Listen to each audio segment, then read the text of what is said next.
Neverwinter is a Dungeons and Dragons themed MMORPG, and it's a really, really good game. I mean, immersive, great graphics, really fun combat, just so much to do, such a big world to explore. It's almost annoying. I kind of hate good RPGs. I hate playing good RPGs because I'll want to keep playing. And when you want to keep playing an MMORPG, there's just so much to do. It's gonna eat way too much of your free time. Like, way too much of it. More than, like, single-player RPGs. And, you know, in the new millennium, single-player RPGs that are coming out today, like Dragon Age games, those sort of games, they're also huge. But this game, and just MMORPGs in general, are sometimes twice, if not more, as big as single-player RPGs. And of course, they're much bigger than just regular games like, you know, a Drake's Fortune or whatever. Just any kind of game you can think of, most MMORPGs will be bigger and there will be a lot more stuff, and this is no different. I think MMORPGs, especially good ones, are kind of dangerous to play for obsessive compulsive people because you're going to want to do everything in the game, and because there's so much to do in this game, it's never going to get done. Like, the second you complete everything you wanted to, they introduce new features into the game, and you're like, oh, come on.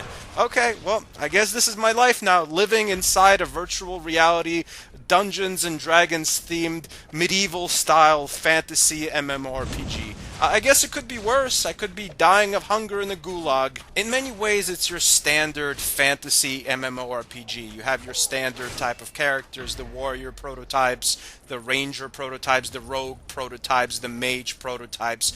You run around and you upgrade your character by fighting and gaining EXP. You level up your character and you level up traits that, you know, you can choose from, like you learn new skills, improve skills. You find new equipment to replace older equipment that isn't as good. You find new weapons, you kill bosses, you kill regular add-ons, and of course you complete quests. It's all very much prototypical, you know, World of Warcraft 101. You do different things in the game, but it's all following a prototype. And I'll give you an example of what I mean. Like, outside of a quest where it just tells you go out and kill a boss or go out and kill like 5 of these guys, you'll have a quest like rescue some of these guys or like find some of these things. But all of these quests will amount to you coming up to something or someone and just pressing on them. Like, to rescue a guy, you'll kill a bunch of enemies guarding him, and then you run up to the guy and press on him.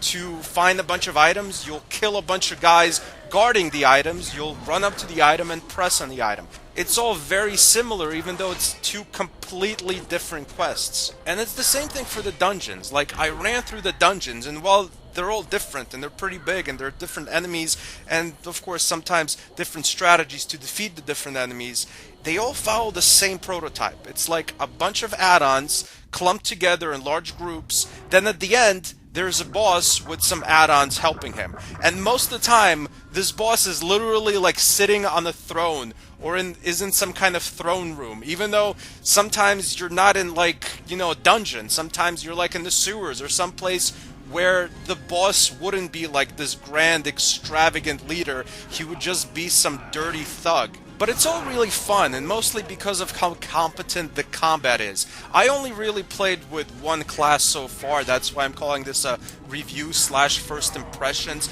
I haven't really checked out most of the other classes. I've gone to like level 12 or something with a ranger. And the ranger is pretty much the best character in any RPG or over-the-top action RPG. Kids these days don't understand the advantages of being a ranger. People go out and make MMORPG characters as warriors, as rogues, and sometimes it makes sense. Like, make a rogue character if you can constantly be in stealth. Like, if you can sneak around and no one will ever see you unless you want them to. But the advantages of being a ranged class character are vast, and that's why I always choose them. Obviously, they can't take as much damage, but you're always out of combat. If you play a ranged class smart, you never have to take damage, especially in a party, but even alone, because most range class characters, they have ways to escape combat even if enemies are coming at you. Like in this game, I can dodge and avoid enemy attacks, like strafing in different directions, and also I can jump out of the way of enemy attacks and poisoning the enemies as I jump away from them, or at least hurting them with this green fog thing. If you play a warrior, you have to be all up in it. You have to be surrounded by the bad guys at all times. You're gonna get hit. You're gonna get beat up. You need healers around you, or you need yourself to have some kind of potions or healing spells. You will almost never get hit as a rogue or a mage if you fight smart. If you're any kind of up-close class, it doesn't matter how good you are, you're constantly getting hit. So you're constantly focusing on hitting, but also healing yourself. You don't have to worry about things like that as a ranged class. Now, why do I pick rangers, like guys with bows versus mages? Well, it's simple. In MMORPGs, typically for the most part, mages use up mana. Rangers do not. There's no running out of mana as a ranger. Like if a mage, no matter how powerful they are, they're only as powerful as how much mana they have. Like the second they run out of mana, the most powerful mage in the world becomes a worthless little peon who can't do anything except avoid combat until his mana replenishes. A ranger, a rogue type character, completely different. Most rangers can keep shooting indefinitely. I mean, in most MMORPGs it doesn't make sense because for some reason the rangers have unlimited ammo. That doesn't make sense, but you know, that's the way it is. They have unlimited ammo. So ranger can keep shooting from far away.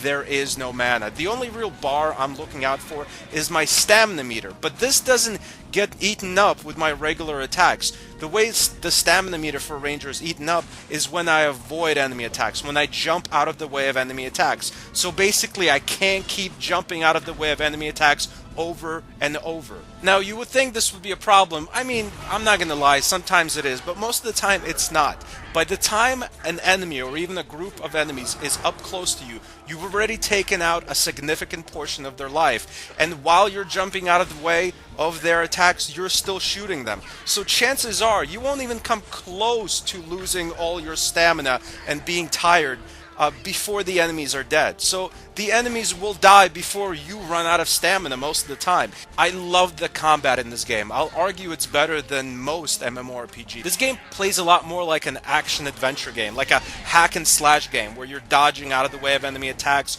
shooting them, waiting for the right time to hit them or shoot them or use a magical spell. It's a lot more like Devil May Cry than your standard traditional MMORPGs where you just stand there and hit without really moving around a lot. It's smart combat. I like that. And then on top of that, you have to think about which special attack you're going to use, what's the right attack to use in any given situation, depending on how close the enemies are, which enemy you're going to hit first, which enemy you're going to hit second. The game can be a chess game, a really fun action chess game. And the game is just so big. There's just so much to do in the game. And even though it's a console MMORPG, I never feel like I'm alone. Like, there's no loneliness factor. When I was playing Destiny, I didn't even know how to talk to people. I didn't even think there was an option to talk to people. Once in a while, I'd see people in the hub world. In this game, you see people all the time. There's an active chat with people constantly inviting you to groups, to guilds, to whatever, trying to sell things and trade things. There's guys running around trying to group with you. And I've yet to really need someone's help in the game. As I run around questing in the open world outside dungeons, people are constantly inviting me into groups. And I'm just like, I don't need to be part of a group. I'm fine by myself. I'm kicking ass and taking names. I'm untouchable. I know it must be hard for you, warrior dude, having to run into a group of enemies and barely surviving, just coming out of there with like 10% of your life left. What can I say? Should have rolled a Ranger Master Race.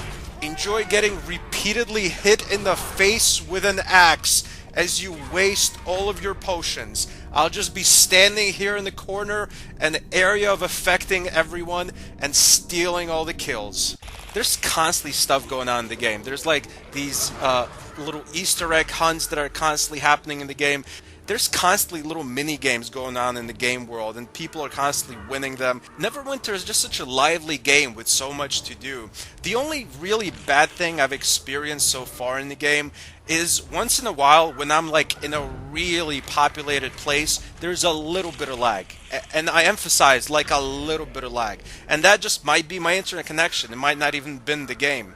This is a great, immersive MMORPG, and if you really get into it, you're gonna get dozens and dozens and hundreds of hours of gameplay. And the best thing is, it's free on the PS4. I don't know about other consoles, but it's just a free game. I guess it's true what they say, the best things in life are free. Thanks for watching. Subscribe for more game reviews. Goodbye, my friends.